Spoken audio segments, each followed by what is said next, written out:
এই যেটো বাৰ্তাটো আজি আমি আপোনালোকক দিব বিচাৰিছো যিসকলে ছবিখন চাইছে আপোনালোকে অজানিতে হয়তো কোনোবাই কৰিব পাৰে আৰু কোনোবাই জানি বুজি এই কাম কৰিছে আপোনালোকে কেতিয়াও যাতে এই কামটো নকৰে কাৰণ সম্পূৰ্ণৰূপে এক আইন বিৰোধী কাম আৰু আপোনালোক বিপদত পৰিব লগতে জুবিন দাই যেটো কষ্ট কৰিছে মিছন চাইনাৰ টিমে যেটো কষ্ট কৰি আছে সেই কষ্টত কৰবাত আপোনালোকে আঘাত কৰিছে পোনপটীয়াকৈ এই কামৰ জৰিয়তে এনেকুৱা পাইৰেচি থ্ৰুৱেদি আচলতে আমাৰ আমি ইতিমধ্যে প্ৰমাণ পাইছো আমাৰ মিউজিক ইণ্ডাষ্ট্ৰীটো সম্পূৰ্ণ ধ্বংস হৈ গ'ল এসময়ত দপদপাই আছিলে ডিচিডিও তেনেকে ধ্বংস হৈ গ'ল পাইৰেচিৰ কাৰণে এতিয়া অসমীয়া চিনেমা অকমান আশা এটা দেখিছে তাকো যদি মুখিমূৰ কৰি দিয়ে তেতিয়াহ'লে সাংঘাতিক কথা হ'ব আমি ফোন কলো ল'বলৈ চেষ্টা কৰিম আপোনালোকে প্ৰশ্ন সুধিব পাৰে আপোনালোকক এই মুহূৰ্তত এগৰাকী দৰ্শকে আমাৰ লগত ফোন লাইনত সংযোগ স্থাপন কৰিছে আপুনি কোনে কৈছে প্ৰথমতে পৰিচয়টো দিয়ক আৰু কি প্ৰশ্ন সুধিব মিছন চাইনা টিমক হেল্ল' মই হয় মানে কি দাদাটো ঘটককে কি আমাৰ ধেমাজি হলটো বনাই যে বিশেষ কিবা চিনেমা চালৰ ওপৰত এইটো হয় ধেমাজিত চিনেমা হল নাই তেওঁলোকৰ মই কেইবাটাও ফেচবুকত মই কমেন্ট পাইছো যে চাব ইচ্ছা কৰিছে কিবা ব্যৱস্থা ল'ব কিন্তু এতিয়া হলত চলি থকা সময়তো আমি তেনেকে উলিয়াই নিব নোৱাৰো গতিকে হলত হয়তো 3 সপ্তাহ এমাহ যেনেদৰে চলিব তাৰ পৰা নামি যোৱাৰ পিছত আমি প্ৰজেক্টৰৰ থ্ৰুৱেদি কিছুমান হয়তো তেওঁলোকৰ স্থানীয় অডিটৰিয়াম বা তেনেকুৱা হল লৈ পেলাই বা কিছুমান ওপেন ফিল্ডত যদি বতৰ ভালে থাকে তেনেধৰণে আমি কৰিবলৈ চেষ্টা কৰি আমি প্লেনিং কৰি আছো ইতিমধ্যে আৰু কৰিবলৈ তেনেকে আমি ওলাই যাব লাগিব মানে ধেমাজিবাসীৰ বাবে ভাল খবৰ কিছুদিনৰ পিছত আপোনালোকে মিছন চাইনা যদিও চিনেমা হল নাই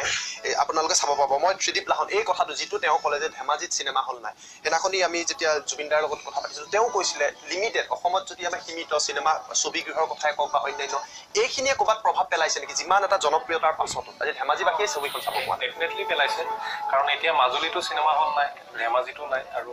দুলীয়াজনতো নাই আৰু ইভেন আমাৰ কাৰ্বি আংলঙতো তেনেকৈ চিনেমা হল নাই আৰু এইখিনি আমাৰ প্ৰভাৱ ভালকৈ পেলাইছে মানে সেইসকল দৰ্শকে মোকো কণ্টিনিউৱাছলি ফেচবুকত মেছেজ কৰি আছে কোনোবাই হোৱাটছএপত কৰি আছে যে আমাৰ কি ব্যৱস্থা কৰা হ'ব আৰু আমাৰ এতিয়া যিহেতু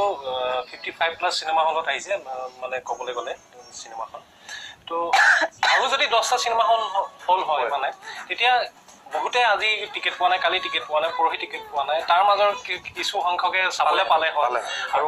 আমাৰ মনটো আৰু বেছি ভাল লাগিলেহেঁতেন যে পইচাও আহি আছে তো আমাৰো সাহস এটা বাঢ়িলেহেঁতেন তেনেকুৱা এটা হৈ আছে তো এইটো অসম চৰকাৰকো ইয়াৰ থ্ৰুৱেদি মই এটা অনুৰোধ কৰিম যে যিমান সোনকালে পাৰে এনেকুৱা এটা ভাল দিন আহি আছে যদি তেওঁলোকে ভাল পদক্ষেপ এটা লওক বন্ধ হৈ থকা চিনেমা হলখিনি আজি কোনোবা এজনে দিছে আমি সৰুতে এইটো চিনেমা হলত চিনেমা চাইছিলোঁ বুলি মষ্টলি নগাঁও নে ফটো এটা দিছিলে যে আজিকালি সেইটো সেইফালে সন্মুখতে গ'লে বিৰাট বেয়া লাগে আগতে আমি ইয়াত চিনেমা চাইছিলোঁ তো সেই তেনেকৈ যদি এতিয়া চৰকাৰে যদি অলপ পদক্ষেপ লয় তেতিয়াহ'লে ভাল লাগিব সেই চিনেমা আকৌ ভৱিষ্যতটো ভাল হ'ব পুনৰবাৰ আজি আসাম টক্সৰ অনুষ্ঠানৰ জৰিয়তে আনকাটৰ জৰিয়তে চৰকাৰলৈ পুনৰবাৰ এটা আহ্বান জনাইছো এটা বিপ্লৱৰ সৃষ্টি হৈছে অসমীয়া ছবিৰ ক্ষেত্ৰত আপোনালোকে এটা ব্যৱস্থা লওক ছবিগৃহৰ সংখ্যা বঢ়াওক আৰু জুবিন গাৰ্গে যিটো বিপ্লৱৰ আৰম্ভ কৰিছে ছবিৰ ক্ষেত্ৰত মিছন চাইনাৰ জৰিয়তে সেই বিপ্লৱ অসমৰ প্ৰতিটো প্ৰান্তলৈ বিয়পি পৰিব আপোনালোকে ফোন কৰি থাকক আপোনালোকৰ প্ৰশ্ন ল'ম অন্যান্য বহু দিশ পাতিম একাংশই ছবিখনক লৈ বিতৰ্ক কৰিবলৈ এটা সময়ত চেষ্টা কৰিছিল